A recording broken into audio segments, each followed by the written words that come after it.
Liều HT7 2026មាន stock នៅ first class auto ឯងបងប្អូនទាំងអស់គ្នាសម្រាប់បងប្អូនដែលត្រូវការជាប្រភេទរថយន្តចង់ចាក់សាំងក៏បានសាក់ថ្មក៏បានមួយគ្រឿងនេះជាជម្រើសដ៏ល្អបំផុតសម្រាប់រថយន្តនេះគឺរត់ដោយម៉ូទ័រ2បងប្អូនទាំងអស់គ្នាសាក់ថ្មមកពេញជាមួយនឹងចាក់សាំងមកពេញអាចរត់បានដល់ទៅ1300គីឡូសម្រាប់បងប្អូនដែលត្រូវការជាប្រភេទឡានដែលមើលទៅឃើញកាចហើយជាប្រភេទ off road មួយគ្រឿងនេះគឺត្រូវមែនតើមើលតែចង្គៀងដឹងហើយចង្គៀងគេចេញមកបែបពីឆ្នោតមើលចេញមកគឺកាចហើយអំណាចមែនតើហើយសម្រាប់វងកង់វិញណាសវកង់គេគឺក្រាស់ហើយយ៉ានគេជាប្រភេទយ៉ានធំទៀតដល់ទៅ20អ៊ីងអញ្ចឹងសម្រាប់យើងជិះ off road ឬក៏ជិះក្នុងក្រុងអីគឺងាយស្រួលជិះមែនតើសម្រាប់ឡានមួយប្រភេទនេះក៏ភ្ជាប់មកជាមួយនឹងឡៃដាមកគ្រាប់ខាងលើដែលងាយស្រួលក្នុងការចាប់ចម្ងាយផ្លូវបានឆ្ងាយហើយច្បាស់ខ្លាំងមែនតើហើយជាពិសេសឡាននេះក៏មានកាមេរ៉ា 360 ដែរសម្រាប់ពណ៌ខាងក្នុងណាបងឃើញភាគច្រើនណាឃើញតែពណ៌ទឹកក្រូចទេតែសម្រាប់ពណ៌មួយប្រភេទនេះក៏ស្អាតខ្លាំងដូចគ្នាជាពណ៌ប្រផេះដែលមើលកាន់តែយូរគឺកាន់តែស្អាតដូចមនុស្សយើងគេថាល្អកូនអញ្ចឹងណា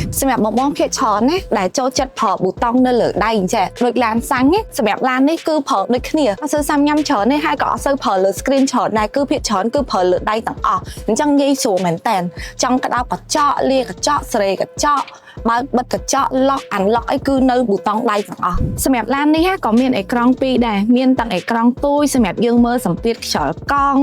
មើលការដាក់លេខមើល trip របស់យើងរត់ជាប្រភេទអគ្គិសនីឬក៏រត់សាំងហើយក៏មានជា head up display ដែរ screen សម្រាប់យើងមើល YouTube មើល map ឲ្យបានដូចគ្នាហើយឡាននេះក៏មាន wireless charge មកសងខាង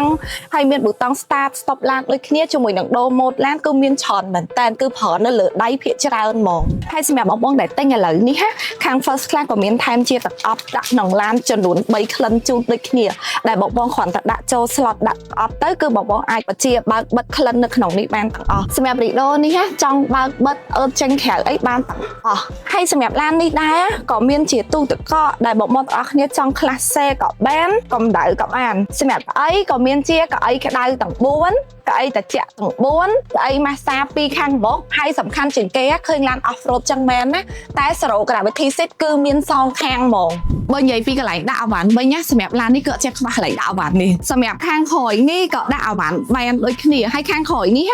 អាចដាក់បានដល់ទៅ10គីឡូជាងបងប្អូនគ្នាដាក់បានដល់ទៅ12គីឡូហើយសម្រាប់គូតឡានវិញគឺស្រឡះធំតលេងមែនតើបើគូតឡាននេះវិញណា